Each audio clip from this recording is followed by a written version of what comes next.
Yeah.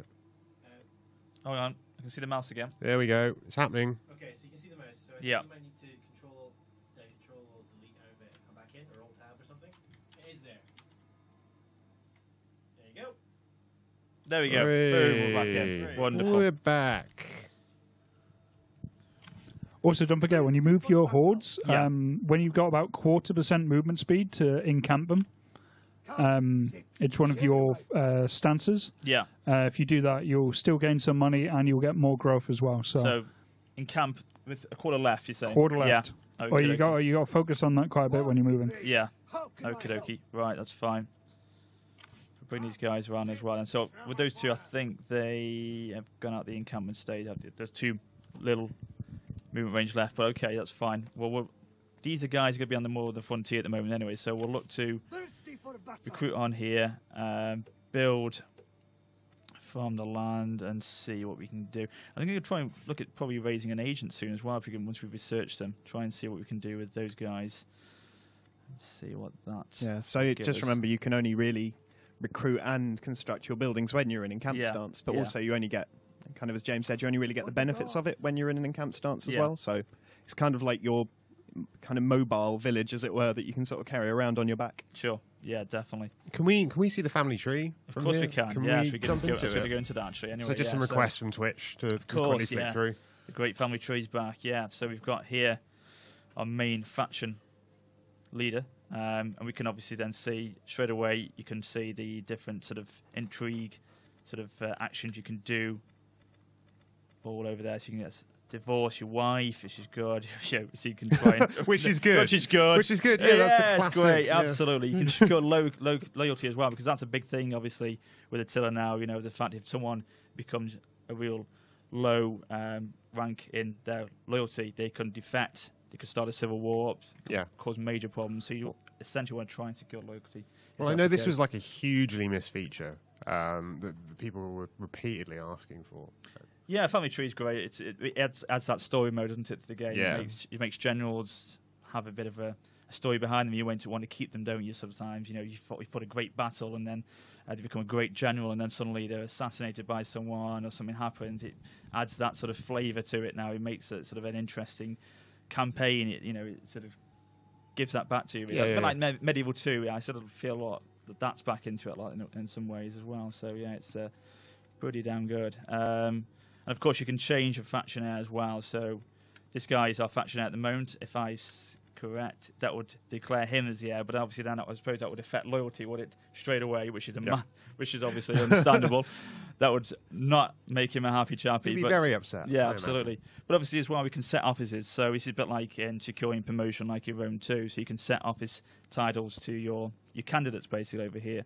You can see that it'll give you various boosts to that person and their abilities, basically. So we may as well have a look here and see if we can set these chappies as my 2 sort of sons, basically. Yeah, they're both sons of my general, so we'll put them with the in the office, which is pretty good. Obviously, we can't set governors because totally different faction to do that, but that's where you go to do that. Set governors up here. So if you're playing something like the Eastern Roman Empire, you can set governors in your provinces, which is obviously gives a boost to that as well. What you'll find with the family tree, especially your faction leader, you kind of want to keep him active all the time. You want to have him doing things, either fighting in battles or being a governor.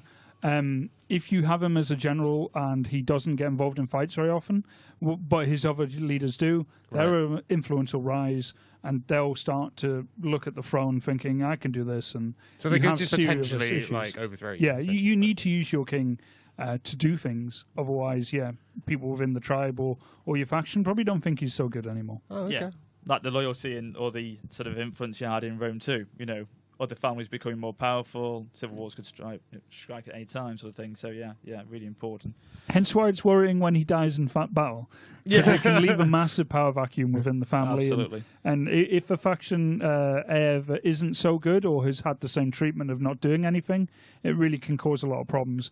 And a lot of the time, with a lot of other factions, you're constantly kind of on the edge. You've got the climate change. You've got other factions walking through your territory. You've got massive empires like the Western Roman and Sassanids.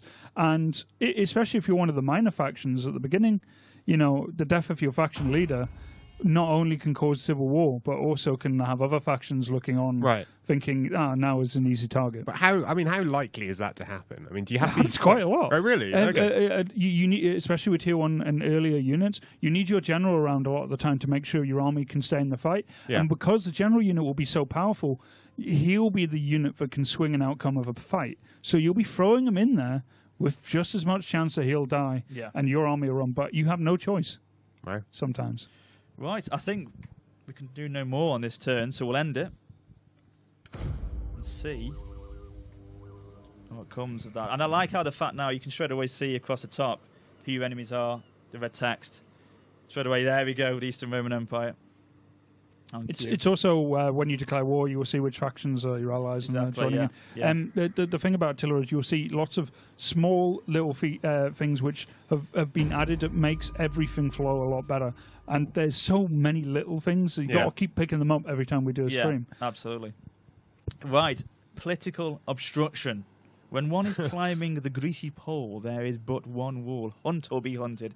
Your candidate has been blocked from office by opponents. What will you do? So this is basically, I've given that title in office before in the previous turn, obviously, and then obviously that's been blocked in a move. So what we can do here is time to call in the favours granted for so long. So basically, he will get that, but then we will lose influence from doing that.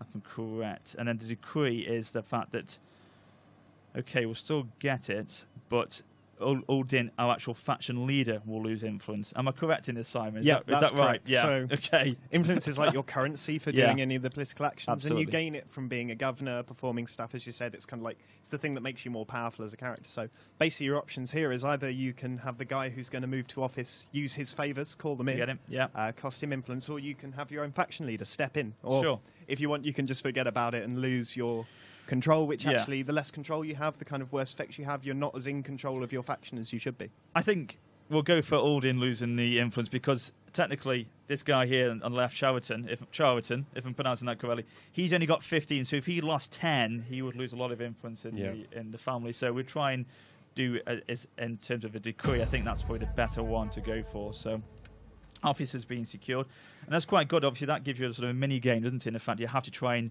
balance everything so carefully now, and these events that will come up will really affect that in terms of trying to get that balance of power.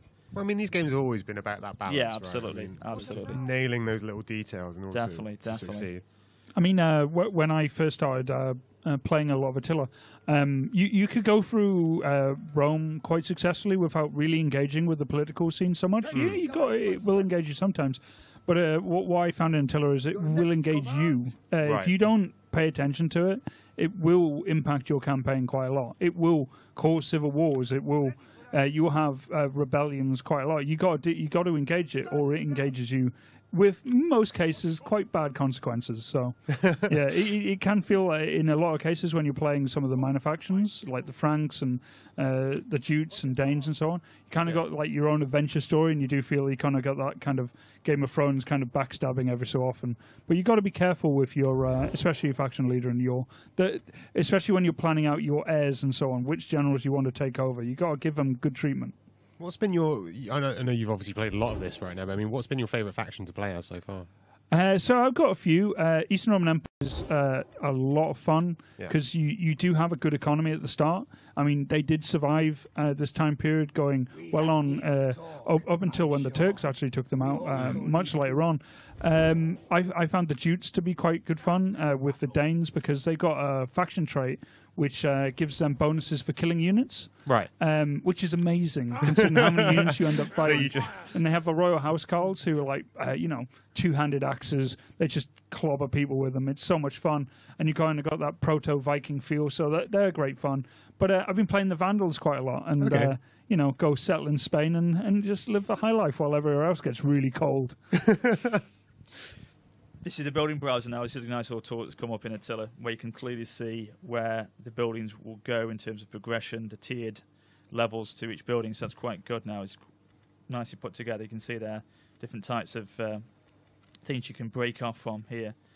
Maybe you were talking a lot about that in your HUD Spotlight video, weren't you, Simon? About the different sort of particular types of buildings you can get for migrating faction for horde factions. So they've actually got their own building tree, and if you're playing as like a barbarian faction, like the Franks, for example, you've got your kind of landed building chain. But then if you start migrating, you actually have a separate migratory chain, which is its own kind of system. And once again, you only really get the full benefits of these buildings when you're in an encamped stance. So kind of imagine when you're moving around, they're all kind of packed back up again, all the tents are gone, and you're not getting the benefits. But to move back to the Vandals, actually, like one of the really interesting things about them is they're probably one of, if not the most powerful naval faction in the game. Oh, okay. And they start off without the ability to recruit navies. So it's kind of your gameplay to move, to settle, right? So the Huns are all about kind of a swathe of destruction across Europe and destroying, because, you know, their victory conditions are raising settlements, right? But for the migratories, actually, it's kind of the opposite. You're still trying to set up an empire and build. We just give you the opportunity to choose where, basically. Just going to ask some questions from Twitch. Do the armies have to be led by a general, or can you have a commander that can be raised to general and adopted into family members? So all armies have to be led by a general. When you recruit an army, you can recruit a general from your faction or from the candidates to your faction, which you're now able to see on the faction screen. So on the faction screen, you can see the candidates that will be available when you recruit an army. And there was one more above that. Does the Hunnic family tree actually follow the actual Hunnic lineage? There's one. So kind of I'm not really sure that works, but yeah, go on. So basically, yeah, so we always start off the Total War games trying to be kind of historically accurate, but with gameplay in mind, right? So the actual family tree of the time is fairly accurate. So when you start the game, you get an accurate tree. We have Attila being born. Nobody knows quite when he was born, but he's born in the period where we kind of think he came along. But in general, than that, there's so many variables in play. No, of course. Like after that point, it's really difficult to try and also, we don't want to force the player to play history. This is about you doing your thing, as it were. Like, it's about you changing history and making your own story out of the characters that are in the family tree. It's kind of like my favourite reason the family tree is back. Because it's like, there's stuff we tell you, right? We try and give you tidbits of storyline, but actually the real story is what you write in between the lines, as it were, if you know what I mean. Like, you can kind of come up with those situations yourself. Cool. I think that's it for now. I will get back to you, Twitch. Keep those questions coming in. Where are we in the game? Where are we at? Bringing them slowly across towards the east. We're going to look to take these down first, the Brazen Skulls. I think, if I'm correct, these are...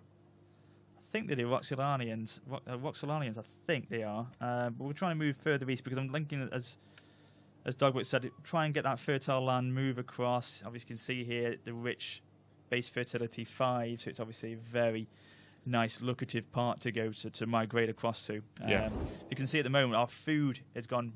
Sorry, I think our food. They're 95, so it's going up straight away because we're hoarding in the terms of we've actually set camp up. So obviously that's a big player. You know, when we want to move, the food goes down.